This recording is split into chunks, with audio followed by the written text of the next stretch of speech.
Thanks very much for everyone that's joined us online and are joining us this afternoon. For those of you who don't know, my name's Lorraine Nelson. I'm the co-chair of Lean in Belfast. You've probably seen my face dottering about the place before. So I just wanted to welcome you to the event this afternoon, which is the first in a series of joint events with Lean in Ireland, which is great because it means we're going to get access to lots of great people to sort of present to us, especially with this sort of new hybrid working that everyone is heading towards. So this afternoon we have no strangers to the Lean In Network, Lisa Strutt and Sinead Steenson, Sharkey, who are going to go through sort of that closing the gap and bring you through that sort of journey of returning to the work for you all. So I'll just firstly hand across to Lisa, who will kick off.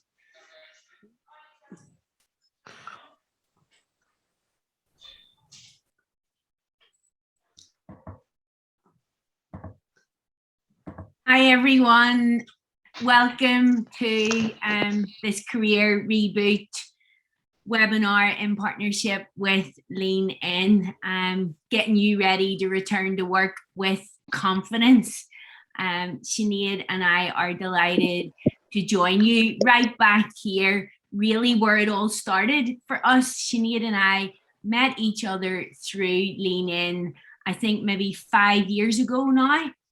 And through Nuala Murphy, who's on the call, she put us in a room together and said, you both have complementary skills. You should do something together. And from that, we hatched a plan to deliver a year-long program of activities, lunchtime development opportunities for women in Belfast. And we worked with over 800 women during that first year of our partnership together.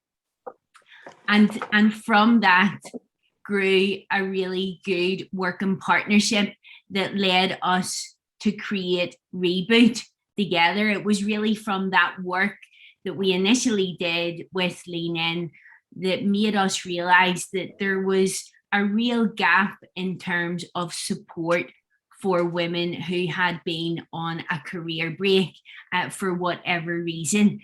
And we decided that we would look to plug that gap by setting up Reboot and make it our mission to get employers to open their eyes to returner talent and also help women discover just how amazing they are and how much they are needed in the workplace with their multiple talents and transferable skills. So welcome to our session. I hope you enjoy it. Feel free to use the chat box to ask questions, to engage. The more you engage, the better the session will be. And we want to make sure that this session is useful and valuable to you. I'm just going to ask if someone has theirs on mute. Unmuted if there's a bit of feedback, so if you have your microphone unmuted, could you just put yourself on mute, please? Thanks. Okay, next slide up. So a bit about me and Sinead. I'm unsurprisingly the one with the blonde hair on the top left. That's me, age 5. Dressed in a nurse's uniform. Obviously, I was recognized as a very caring young person. And I think it was my aunt who bought me this nurse's uniform. And I really did, as a child, step into that role. I'm the eldest of 4. I'm very responsible. And I love to help other people. And I guess if you think of yourself as you were as a child, quite often the gifts and talents that you have, the strengths you have, were already apparent then. And I would say that responsibility strength that I had stood me in really good stead, because later on in my life, I ended up moving 8 times in 20 years. And that meant that I had very much a non-linear career path. I had roles in local government, and then I took time out.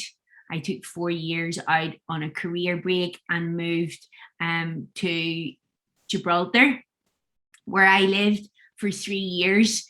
Not content with being there and being out of work, I decided I would do a master's to plug that gap, because I was worried about getting back into the workplace, having decided to take a career break.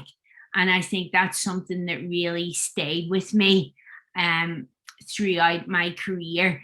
Would my career break be a penalty to my career? And it's something we're going to talk about a bit later in the session. And then that third picture is me on top of Sleeve Burner. And really, I wanted to show that to inspire you and encourage you and help you shine a light on your potential. What is it that you really want to do? Who do you want to become? And I think that in terms of what we do in Reboot, you'll see that we love to dig deep and figure out how you can tap into your potential and achieve more of what you really want in your career and in your life. So I'm going to hand over to my co-founder, the wonderful Sinead, who'll tell you a bit about her life journey and why she got involved in Reboot. Thank you, Lisa. And for those of you that do know me, you know that I confuse everybody by having multiple names, but I'm Sinead Sharkey Steenson, and it's lovely to be here and be back with the Lean In crowd. It's really nice to be joining you today. So, as Lisa said a bit about her childhood, this is me, and if you've ever seen me speak before, you only ever see one photo of me, because as the youngest of 4 children, that's pretty much all there is. It's like all cameras were smashed once I came along. But I started out life being labelled shy and maybe made to feel a bit like I didn't have the confidence, which actually wasn't true. I just was quiet and held back. But one of the things that Lisa said there about how her traits kind of showed up in later life. So one of my traits has been and has continued to be not really knowing what I wanted to do. So, you know, if anybody asks you that question as a child, what did you think you wanted to be? And I literally don't have an answer to that. I don't think I had any particular plan or focus, but my dad certainly did. And that pattern carried on much later into life. I've spent much of my life not really sure what I wanted to do. Which is interesting when you think that now I'm a career coach, but that has definitely helped me understand the people that I work with. And so I did have a bit of a squiggly career, as we might call it. I studied psychology at university, which I loved, but I knew when I came out that I didn't particularly want to be a psychologist, and went into HR and did that for a while and learned I didn't really want to work in HR, and went into IT for a while and learned from that I didn't really want to work in IT, and that all kind of had a bit of a bash to my confidence, and the shyness kind of came back for me. And it was only when I started tapping into, well, what am I really good at? Where are my strengths? What do I care about? What am I passionate about? That I managed to find where my core confidence really comes from. And that led me on a pretty successful career path in the corporate world of cultural transformation and leadership development and coaching. And so I developed a great career in that for several years that I absolutely loved. And the imposter hit me earlier in my career and it went away for a long time. But then it came back at an interesting point when I took time out after having my 2 daughters, and I decided to take a career break and rethink what I was doing, and had this great idea that I would start up a business. But the imposter hit then again, because I spent a good year or so thinking, I actually have no idea how to do this or what I do. But thankfully, that's when I discovered Lean In and connected with Nuala and Lisa and Gail and lots of the other fantastic women, and started a business then called Generation Women. And a lot of the things I've learned in that through coaching women to get to the next level in their career have been really helpful for what the work Lisa and I have done, and then obviously for bringing into Reboot. And having been through those ups and downs in my career, I really understand the challenges that face you when you are thinking about making a return. It's not an easy step to make, and having that support around you and people that can help you understand, what do I do next, how do I make this happen, makes all the difference in the world, and has really helped me achieve what I want to do. And obviously that's why we're here today.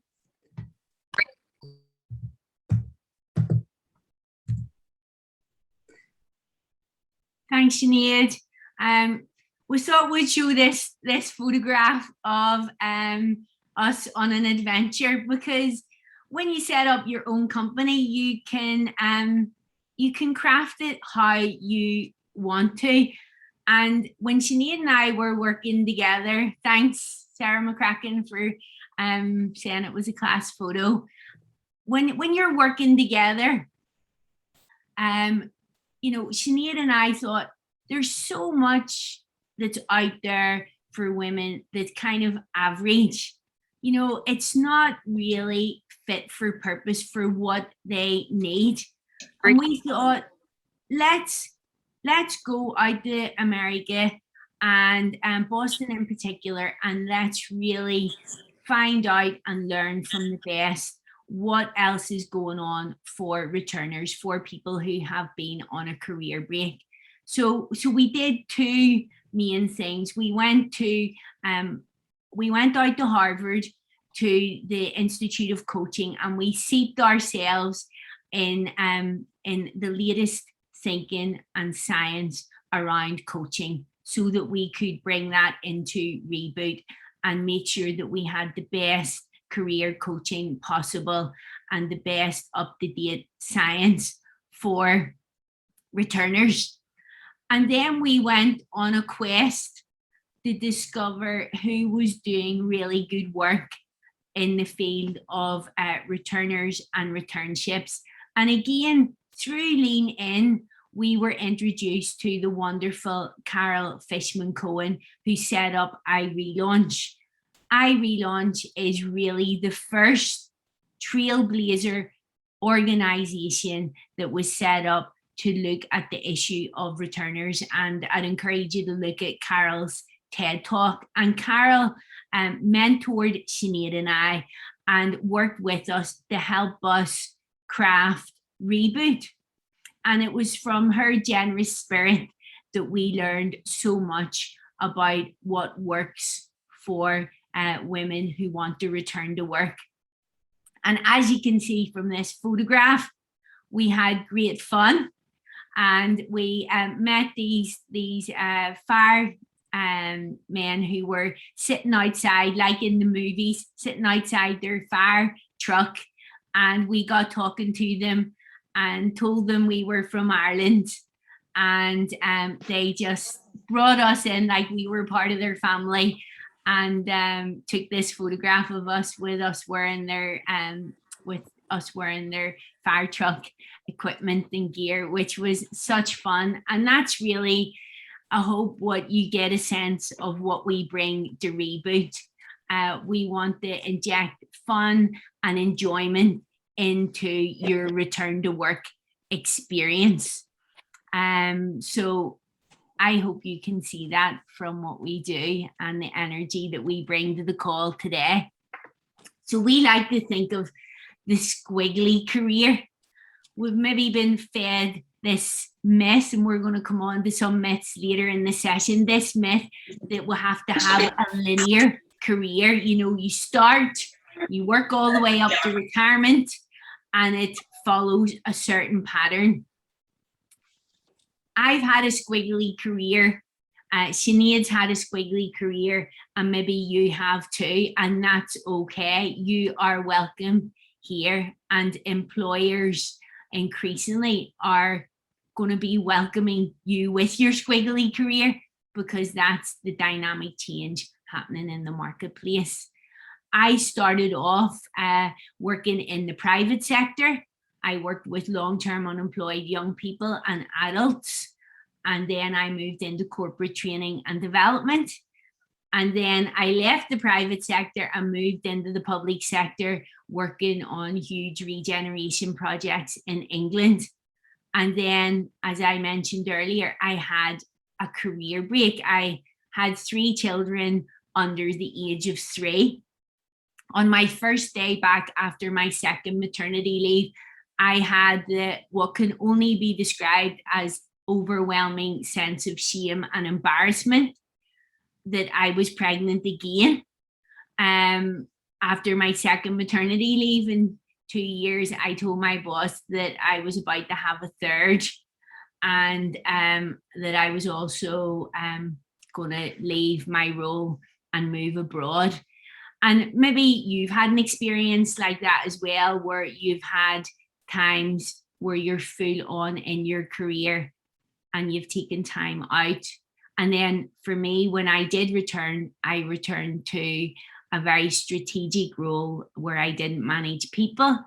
And then I took some more time out and worked on a freelance basis before becoming a leadership coach and speaker. So I wanted to share my non-linear career with you in the hope that it may resonate with you and you can learn to love your squiggly career pattern and use it to your advantage when it comes to getting back into the workplace in a role that fits with what you want.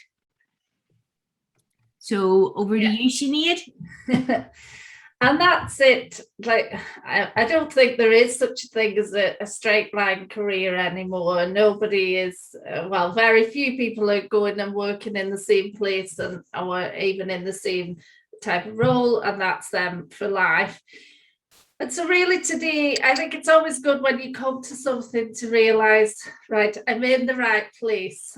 So you're in the right place here today. If you are, Zoom is being really awkward with slides, obviously. If you are a returner, or we really want you to encourage friends, family, people that you know that may be returners.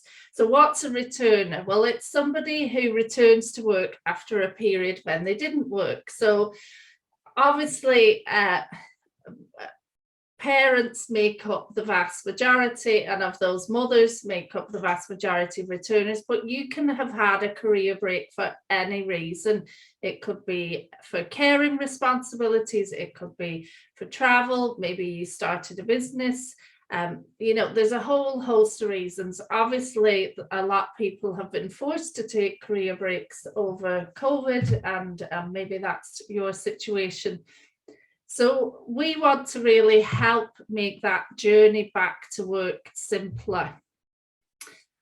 And we know that there's things that might be going on in your head or in the head of friends that have taken a break. And that's things like, well, why would a business even want me? So when they've got other people out there that haven't had breaks, who would want me and why would they want me?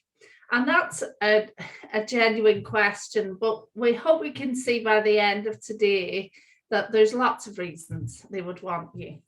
And maybe you're thinking, oh my goodness, but it's been quite a while now. What would I even do? And when we were at that iRelaunch conference, one of the most memorable women we met was a woman who'd had a career break of 29 years. And she always sticks in my head. And I loved that she'd come to this conference and was like, right, I'm ready to get back out there. But this was her number one question is, well, it's been a long time. What would I do? And then when we spoke to her a little bit, I recognised she'd been on committees, she'd been doing fundraising, she was great at organising events. Like there was a bit of a pattern coming through, and it was all about looking at the clues. Maybe if you spend a lot of time in the presence of children, you're feeling like, I can't even remember how to speak to adults, never mind get on and do meaningful work and feel like I can add something to a business. Well, I'm pretty sure you'll get that back very quickly. Maybe the idea of an interview pretty much terrifies you, because what we've learned from speaking to employers that employ people that want to return after a break, and speaking to women that we've worked with as returners, you can get fixated on something and your gap instead of all the things that you bring. And so maybe that idea of that interview terrifies you currently. We're going to help you take the fear away. And a lot of people that we speak to, a lot of women we speak to can say, I used to be a lawyer or a teacher or a software engineer or whatever it was, but it's been quite a while, so now I'm not sure who I am. And those things can put a lot of doubt in your mind, but hopefully you're noticing the not so subliminal messaging that's going on in those slides, that you are not the sum of your gap.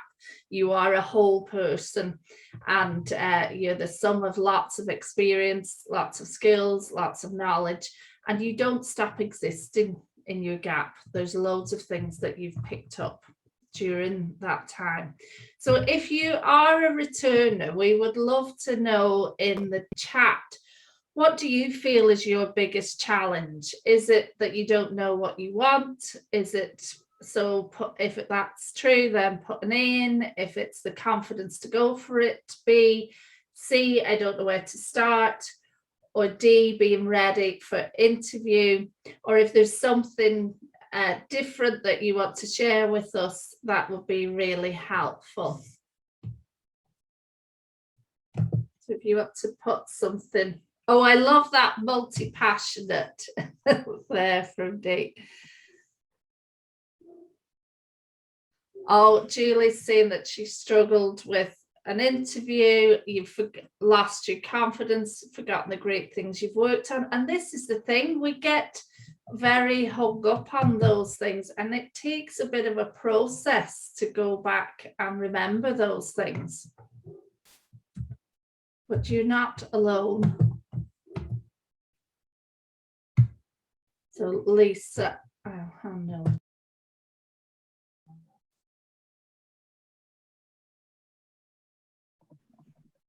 Zoom's really playing up today. So sorry everyone, it seems to be because there's multiple co-hosts. Apologies for that. Thanks everyone for commenting on the chat box. It makes it really helpful. And O'Hare, I'm not sure what your first name is, but you've also put in a really good question there about how an employer isn't put off by having a squiggly career and make them think that you're going to hop around or leave them, and are you worth the investment? And that is also a really good point, and we'll come on to that. Again, like Sinead said, it's a process. It's learning about how to present yourself, how to build that network to support you, and how to look for the right opportunities. Because if an employer can't see your talents, can't see your strengths, and can't see how the gap that you have is actually only a small part of your story, then maybe it's not the right employer for you. There's lots of good employers out there who do want talented women like you. So there's lots of other questions coming through there, and we will have time at the end to do a Q&A and a bit of a clinic on some of these questions. So why bother? Why bother going back to work? Is it something for you? Sinead, can you? Maybe you just want to have some time to yourself, to know that you actually can do it, that you can finish a cup of coffee in peace, whatever it is for you. It's that self-esteem and self-empowerment thing that is so important. And that was certainly one of the main reasons I went back to work after my career break. After 3 years, I really wanted to go back, and it took me another year to get the role that I really wanted. And I can tell you that I was tearing my hair out during that year when I couldn't find a good fit for me and my lifestyle and my family.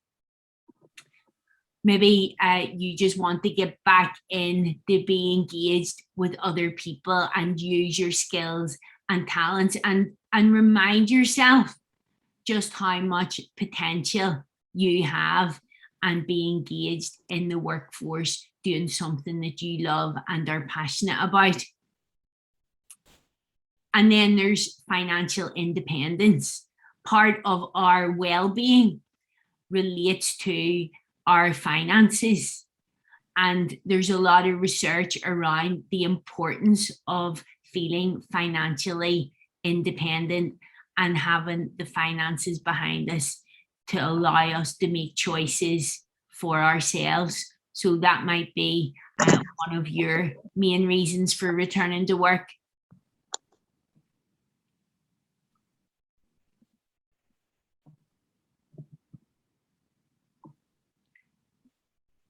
Just waiting. Apologies, just having a little technical glitch here. My laptop has decided not to work. There. And, I love this, this power pose and picture.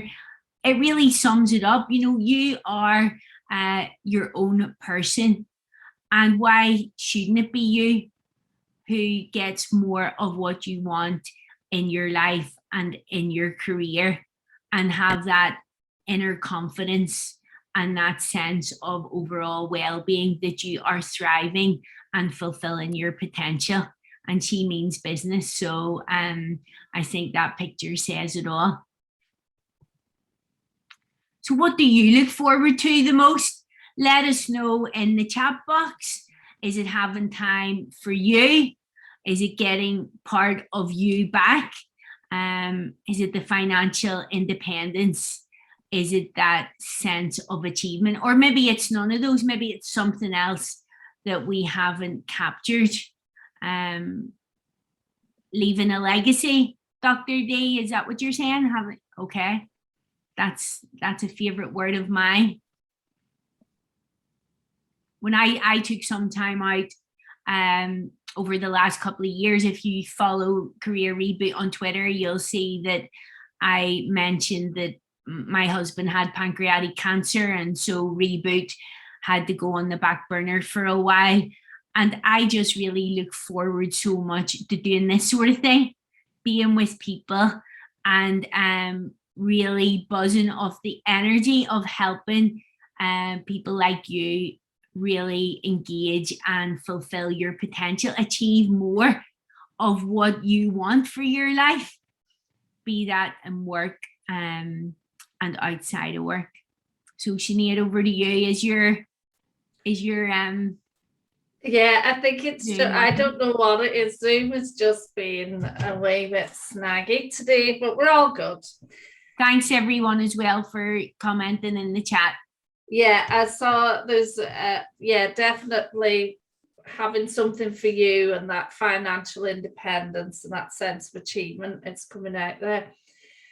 There's something that we've seen a lot of through our research and through working with women in this situation. And so a lot of these are myths and mistakes, not necessarily, they're kind of things we've been led to believe as a society. And one of the biggest is that you'll have to start at the bottom again. And I believe, I don't have the evidence to back this up, but I will find it, that this is a story that's told to women much more than men.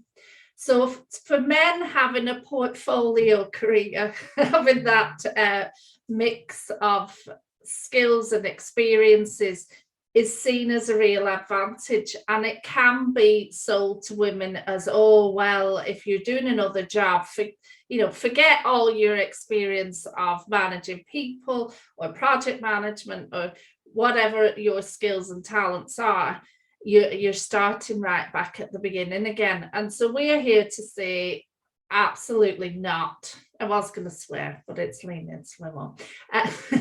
BS, that is not the case.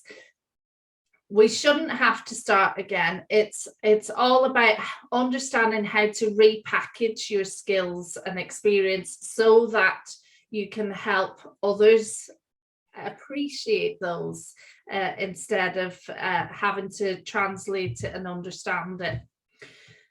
Another myth or mistake is waiting for the job advert to come up. There's a few things here. One is a really important thing to know is that close to 80% of all jobs will not be advertised. And that's because outside of the public sector and those sorts of organisations, it's cheaper to ask about who do you know that might be able to do this.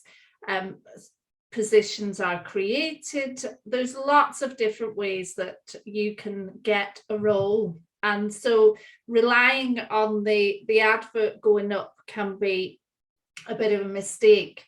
And the other mistake that is often made is only going for a role if you think you have 100% of what's asked for. And there's definite research there around how it's much more likely for women to wait until they've 100%, whether it's going for a promotion or applying for a new role. And actually, I spoke to a very senior HR person in a huge organization, and he said, here, I'll let you into a secret. I will never employ somebody if they've got 100% because they'll just come into the role and be bored and I'll lose them really quickly. I want somebody that's going to develop into this role. And so men have a tendency to go for it with as little as 40%, whereas quite often we're waiting. Another thing is this talking yourself into the fact that you can't do it because I don't have everything. And here's one of the simplest tricks I can offer you right today is it's all about where you focus your attention. So if you look at a job and you think about all the things that you don't have right now, so maybe you're missing a qualification or you haven't the experience in that just at this point, then you're going to see lots of reasons why you can't do something. But if you look at a role and think this is what I want to do, and take some time to write down, here's all the experience, knowledge, skills, qualifications, training, whatever it is that I have that says I can do that. You'll expand that whole belief. And so this I can and can't is all the state of mind, and it's all about where you focus your energy. And if you focus on your gap, which is a similar thing, if you put all your focus and energy on how am I going to explain my gap, then that's all you're going to see, and that's all you're going to portray to anybody else. So you don't have to hide your gap, but you don't have to spend so much energy on it either.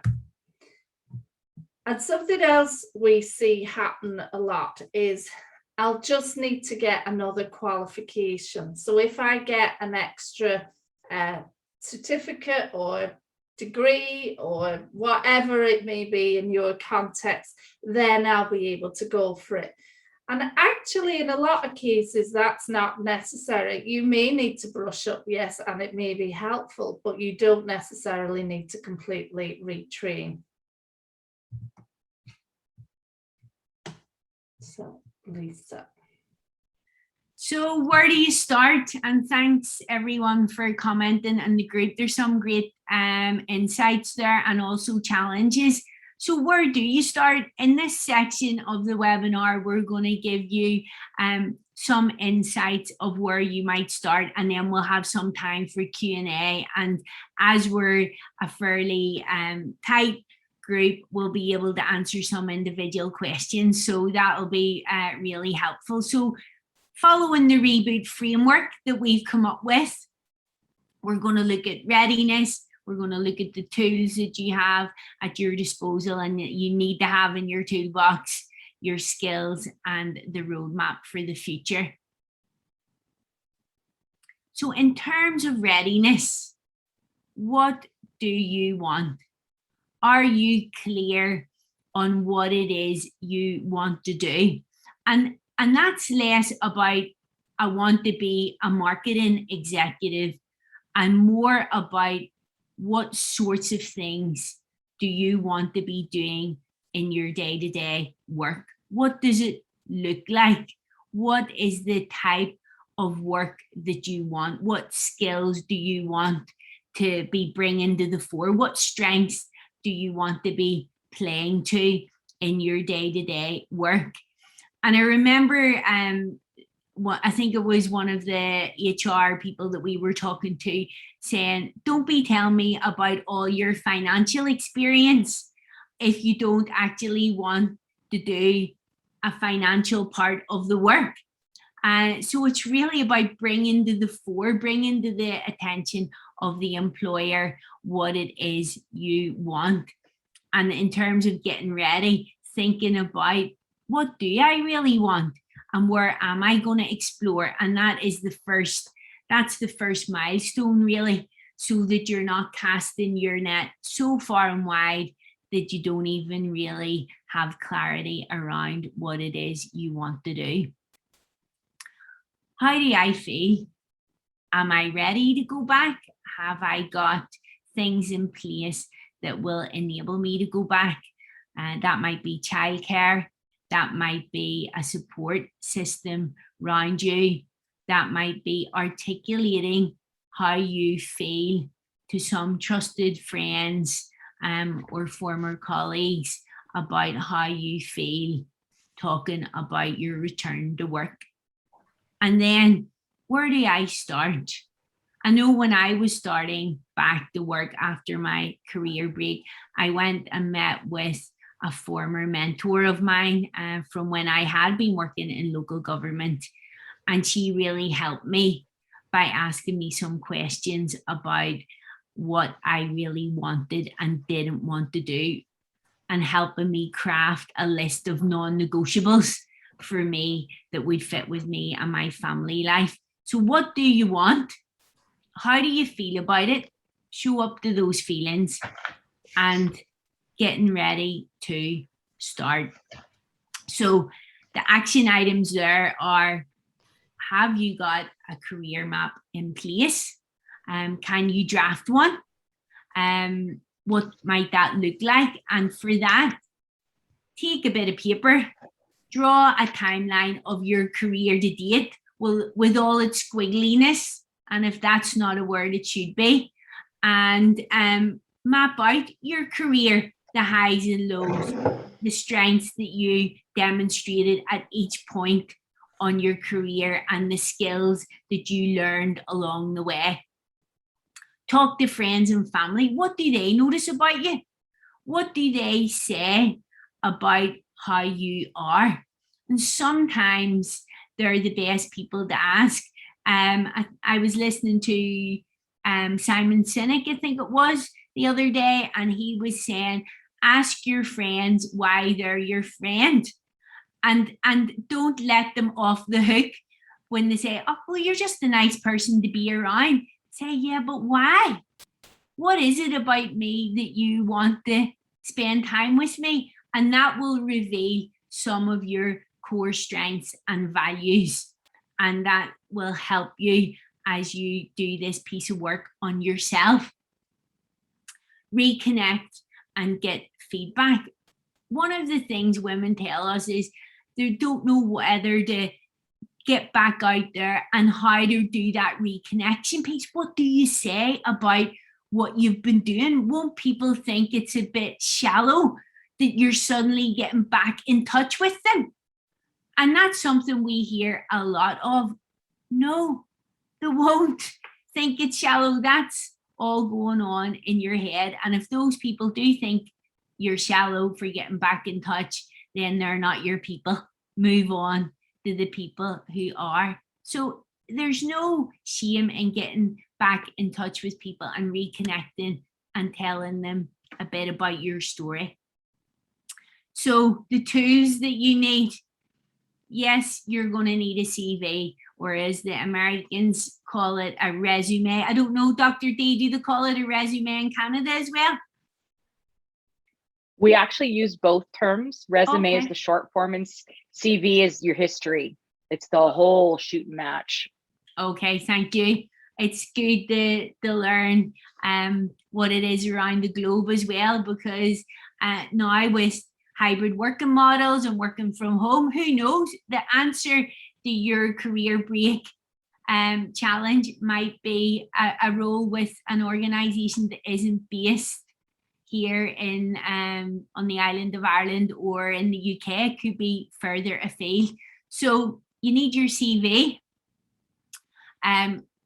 You need a LinkedIn profile, and you need to be engaging online, on the internet, on social media, and doing some research. And they are 3 tools that you can have in your toolbox. So the action checklist that you can take, do the easy bits first, a bit at a time. You know, it's a cliche for a reason. Rome wasn't built in a day. It's going to take time.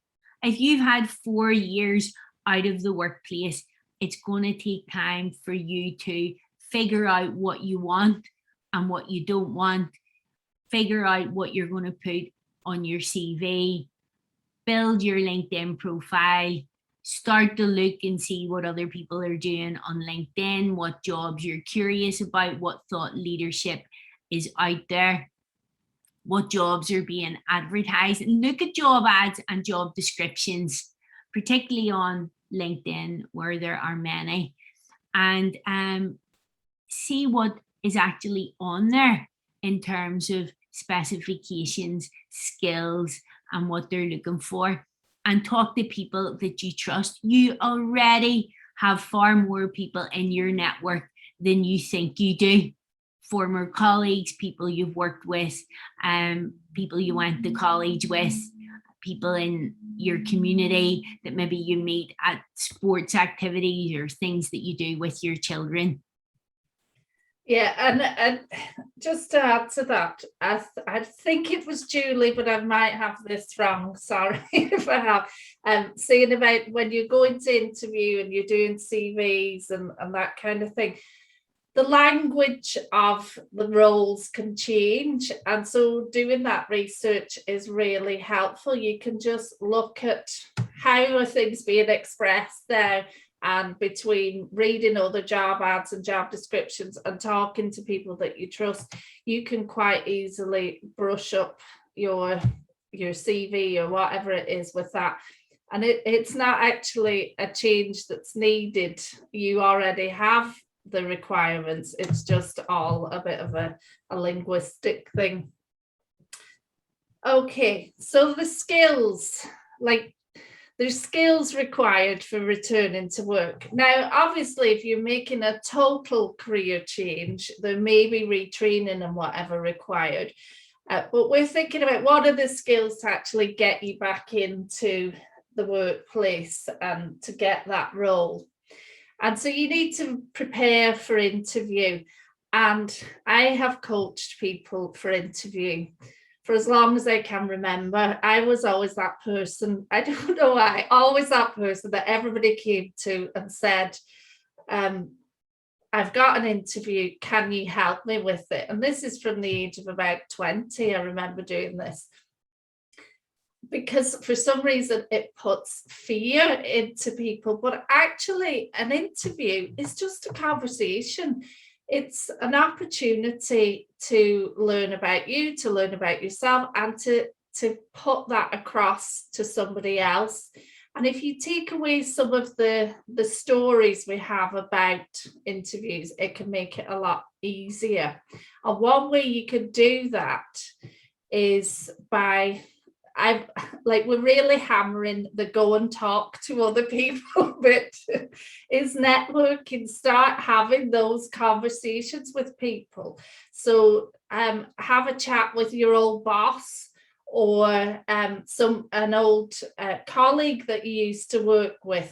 And when you start talking about yourself and getting them to help you with that, then the interview prep becomes a lot easier. Obviously, then you can really work on how you come up with your examples and all the rest of it, which I'm going to cover in a minute. But the key thing is, we can all sit at home and think, wouldn't it be lovely if I got another job and I went back to work?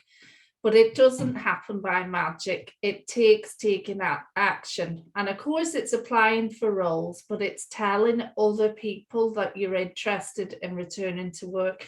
That's probably the best action you can take right now, is to go and tell somebody else.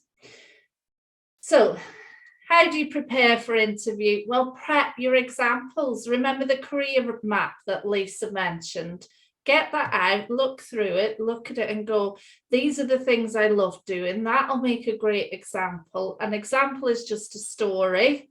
So I'll be able to talk about that and share my expertise, the impact I had, all of those things. And they're very fond of the sort of star model way of doing things here. It's useful in any situation, but just think about it as an even simpler one is context. What was going on when this thing happened? Action. What action did I take and how did I do it? And result. What was the impact of what I did? And that'll really help you get your examples. Another thing to really think about is your story overall. So get your story straight in terms of, right, if you are making a change in career or you're looking at a different role, what's driving that? So why is your interest in that? Why are you passionate about that? What are some of the skills, knowledge and experience from your previous career that you can bring into it? And when you start to tell a compelling story of here's the path, you can find a path through anything if you just put it together in a good story. So start practicing that, write it out on a piece of paper, just pull the bits together and see what are the common threads, and that's how you get your story coherent. And again, we're going to keep having this. It's about reconnecting with the people that you've worked with before, that you know from the working world, and practice on them. Let them listen to you. And do you know what's really powerful is somebody that's worked with you will remember all kinds of things that you'd forgotten and will help you pull out strengths you hadn't thought about or examples and that kind of thing. And so you've started to pull together all the bits. Now it's time to create a roadmap for yourself. So you don't want to do your roadmap too soon in case you scare yourself off. So you're building the blocks, you're getting things together, and then you're going, right, I'm going to set myself a goal, a time frame of when I would like to achieve this role. And it's not about saying I'll have it by January 2022, but it's giving yourself a bit of time and it gives you that focus. And so in order to achieve that, what are the key steps you're going to need to take? So what are the landmarks on your map? And for your roadmap, again, do you think there's a pattern here? Always ask for help. So how am I going to get there? Who do I know that's there that can help and support me? So your roadmap, what's your goal and by when? And I suggest giving yourself like a 6 month, sort of 3 to 6 month time frame. So by the middle of 2022, I would love to have achieved that. What needs to happen? Well, I need to get my CV completed. I need to have spoken to some different organizations. Maybe I'm going to join a couple of networks, whatever you think needs to happen. And then Lisa's favorite expression in life is the answers to your problems are closer than you think. I must quote you on this at least 3 times a week. So, who can help and support you? So this is like, do you have a friend in HR that could help you practice your interview skills? Who works in the organizations you might be interested in connecting with? And even who in your family do you need help and support from to make this a reality? So are you going to be, do you need somebody to offer more support at home? Do you need to sort out childcare? What are those things that you need to help and support you?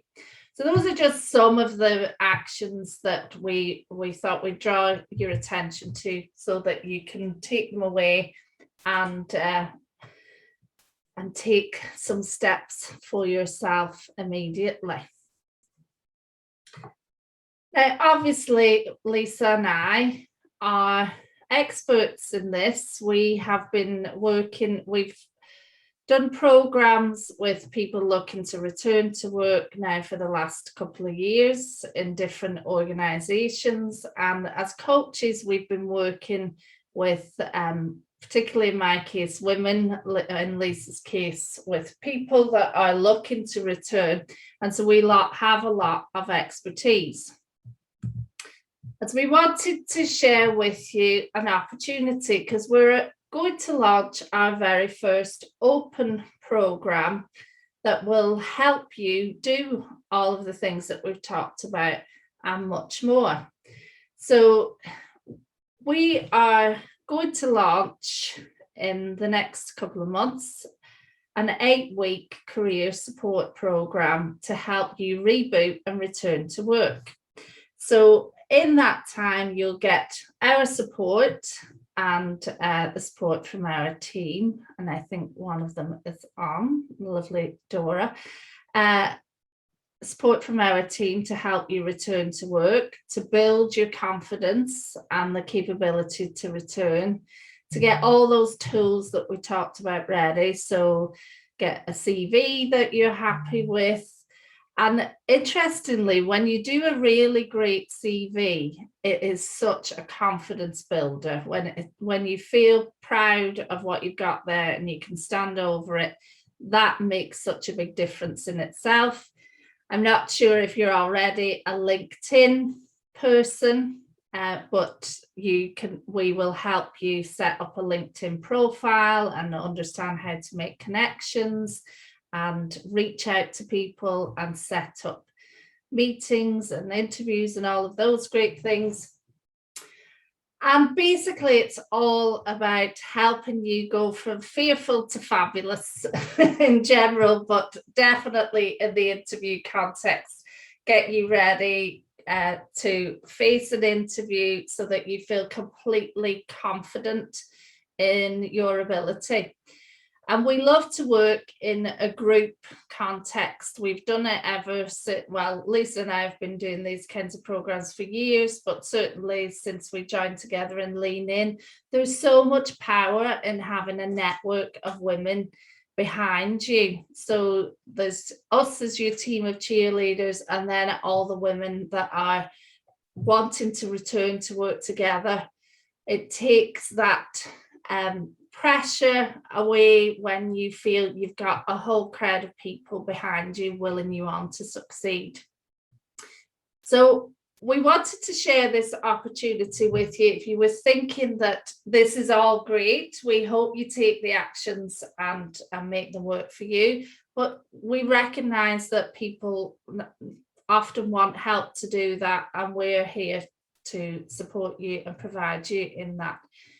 So I'm going to share with you our contact details, if that's of interest to you, or if you know a returner that might be interested in getting support. We have a free community that would love you to join as well.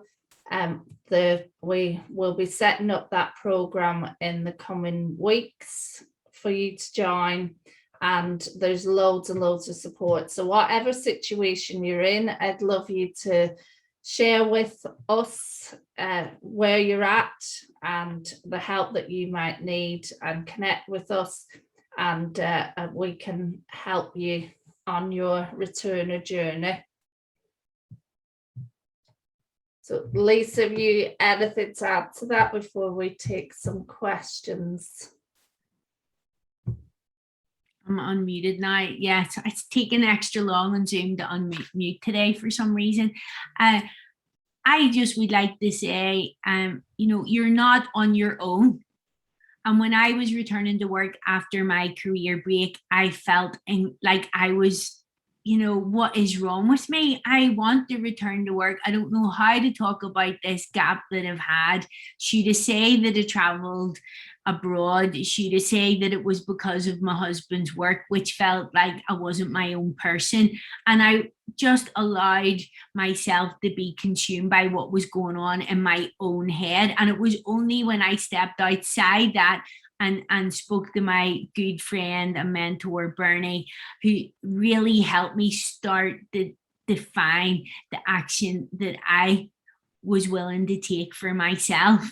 And that's what Sinead and I really want to be able to do for you. We want to create a community where you don't feel on your own in this next step. And there's good news in all this. There has never been a better time to be a returner.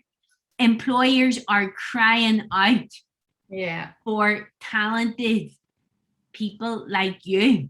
There is practically full employment at the minute, and employers are telling us that they just can't get good people. And here's the thing we know about returners. When they do return to work, they are loyal, they are hardworking, they stay the course, and they bring so much more wisdom and knowledge and skills than they give themselves credit for. So we are here for you to support you and to help connect you with other people who are on the same path as you. So and the great news is there's not just a load of HGV driver vacancies and nurse vacancies. They're literally right across the board. There's lots of organizations that are so open to bringing returners in, so it's not even that you're having to convince them anymore. And we want to help you see the potential in that. So it's all about you taking the step and being ready to make the change. So we would love to be able to answer your questions. If anybody wants to unmute and share. I know there's a few in the chat as well. Yeah, Julie had a few questions. Yeah, I'll just stop the share and bring us back to being normal. Julie had a question. I always get stumped by the first question. Tell me a bit about yourself. Yeah. I don't know why I did that in a weird accent, but because it's a really cheesy question, but the whole purpose of that question is to make you feel at ease. And it's actually the question that everybody goes, oh my goodness, I hate that question, which is funny. So they don't really want you to tell them their life story. Really what you're doing is giving them a few key areas of why you're right for this role. So you look at the job, you look at what you bring to it. And that's where, if you want to talk about your gap, you might bring that piece in as well and say, I was doing this, I've taken this gap, and then bring them into, you always want to finish that bit with why you're perfect for this role. So it only should be a minute or two. And it's really your chance to sell yourself. Here's all the reasons I'm fantastic. Give me the job, basically. That's the point of that question. I think as well, what I put in the gap there is you get to craft your version of the story. So often we're thinking, oh my goodness, but I didn't say that. And what if I don't say that this big thing that happened to me then? Like, that's quite disingenuous. They don't know.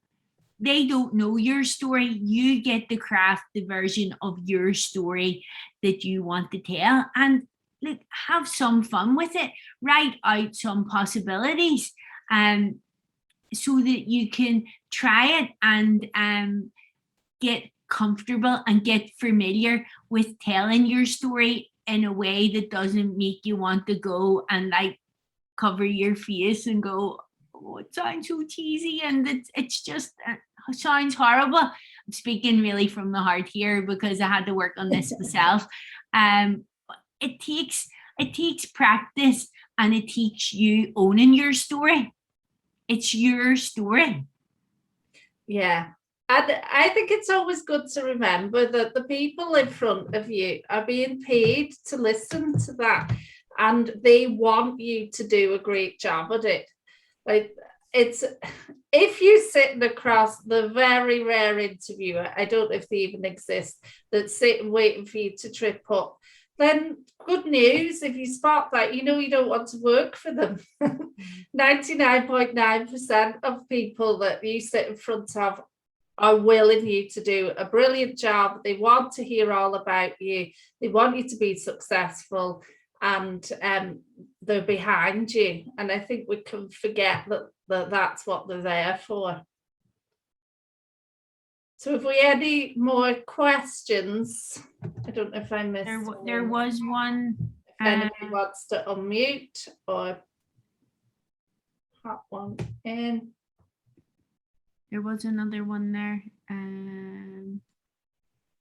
Julie said about employers not valuing what you bring to a role on a part-time basis. Maybe the types of employers you've been going for, Julie, aren't valuing part-time. Certainly what we're seeing across the board is that there is an openness post-COVID. I know we're still in it to some extent, but post the lockdowns, that employers are more open to those conversations about flexibility, about different ways of working in order to meet their needs, because they just can't get enough good people. So I think it's definitely worth having those conversations. And again, it's back to where we started. When you can really sing your praises and show the employer why you're a person of value and how you can help them achieve their goals as a business, then I think that's a much better negotiation, a much better opportunity for you to explore. Don't be so easily put off by looking at the job that says it's so many hours a week. And I would encourage you, if you're in Northern Ireland, look beyond that, because there are a lot of employers on mainland GB and elsewhere who are more open to flexible working options in the current marketplace. Yeah, I mean, it's ironic that Lisa and I, our last live event before the pandemic, was we were going to talk to employers about why they might want to consider adopting a flexible working approach, and then the pandemic hit. And that's exactly what happened. So there's definitely openness to it. There's a great question earlier on from Anita. How does a squiggly career convince a new employer you are going to hop from them if they employed you? And that's all about the story that you tell. So you're showing in your story how each piece of experience has built on the last to bring you to a place where you are perfect to do this job. So rather than saying, showing that I've jumped from one thing to another, it's actually how the flow has happened between those to bring you to a point where that makes me phenomenal for you right now, because I've got all of this behind me. I've got a different perspective. And so that's why practicing that story is really important.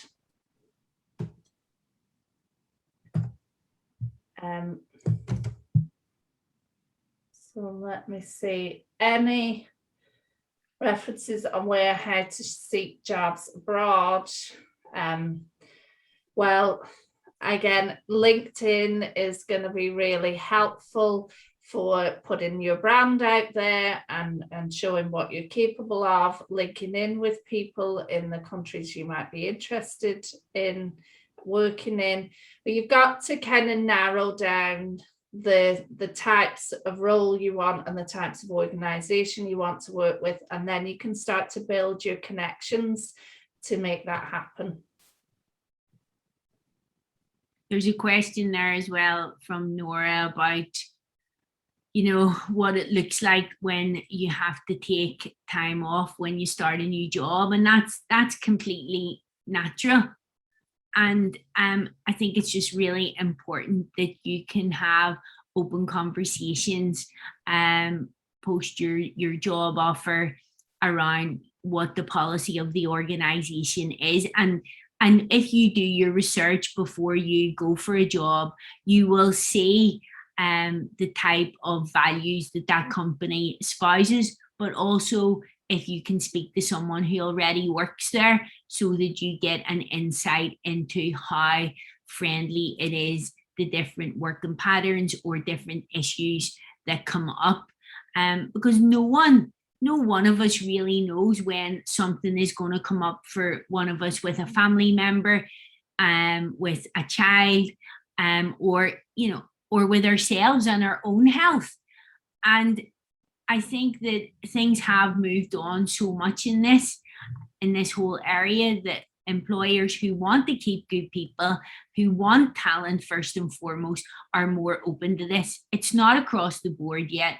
And certainly smaller organizations don't tend to have the same ability to be fully flexible as some of the larger companies like the PwCs of this world, who have a lot of flexibility built in. Yeah, I think because everybody's had to embrace it as well, and there's a recognition that a cold that you might have sent them into nursery with now could be something more sinister that, as a world, we've had to change. So I think there's more openness now than there was, like Lisa said. And also openness in that I may have to work from home today, and I might have the interruptions during your Zoom call or whatever are more accepted and that kind of thing. So definitely a little bit easier. And dogs as well. Don't forget the dogs. Dogs, yes. Dogs have also become a feature of Zoom. Dogs and cats, cats' bums, right in the camera. That's a common sight. I have been on one Zoom where someone did have their camera on and in their bedroom while they were getting changed and going to the ensuite. You can't unsee that. So that's my pandemic Zoom story. Gail, feel free to edit that out of the recording. Any other questions?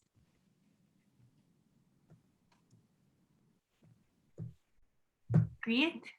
Brilliant. Well, I'm going to jump in here, folks. I'm conscious of time, and I really want to extend a huge thank you to Sinead and Lisa on behalf of Lean In Network Belfast and Lean In Network Dublin.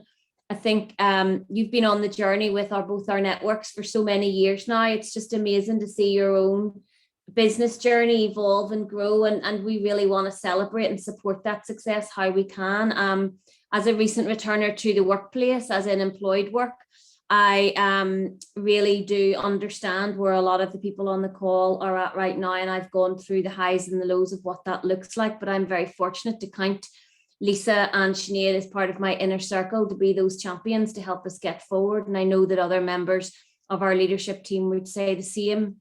It's really important that we try to build our network. If you can go and follow Lisa and Sinead with Reboot, connect with them on LinkedIn, look into the program with all the practical advice and tips. It would be really beneficial for you. Equally, if you want to join a circle, a Lean In circle, wherever you are, Lean In has really updated their website and their geolocation to get that inner circle and that tribe around you, supporting you at the different stages of your journey. It's great to see how the positive of the pandemic when it comes to the virtual working, that we can all connect across the globe and benefit from each other's experiences, roles and jobs, and we're very lucky there. I do want to have a quick shout out to two of our leaders here today, and that is Lorraine Nelson, who introduced us. She has recently been made tax director at Grant Thornton. So we really want to celebrate your success, Lorraine, and mindful that all the work that we put into the different networks across Belfast, Dublin and Ireland is voluntary, and we do this because we love it. And another big shout out to Gail, who you can see on camera here, who's most often behind the camera, and thanks for organising today, Gail. She's also been named in one of the UK Small Business Top 100 entrepreneurs, and we love to celebrate each and every one of your successes. So tell us what you're doing, how you're doing, and let us give you a shout out on our platforms. So that's really us for the first of this series of events across the board. Lean In Dublin and Lean In Belfast are going to be bringing a few to you. If you want to follow us on LinkedIn, Twitter, connect with us as well as individuals, then you'll hear of the up and coming events that are taking place. And I just want to thank everybody for joining. If there's one thing, it's about tell the universe what you want, and it will bring you what you need. However, speaking from experience in most recent times, you're going to get a lot of knockbacks. You're going to, you are going to have a few bumps, but, feel those and move on from them quickly and talk to your tribe. And if any of us here can help you, please do. We'll send out an email with all the different links to Reboot, their program, their connections and their community that they're building for returners, and also any notes on events or speakers or good references that we've talked about today. So that's us. Back to your day jobs, folks, and the many trials and tribulations that brings. And we look forward to welcoming you in a future event coming up through Lean In across the island of Ireland. So thanks, everybody.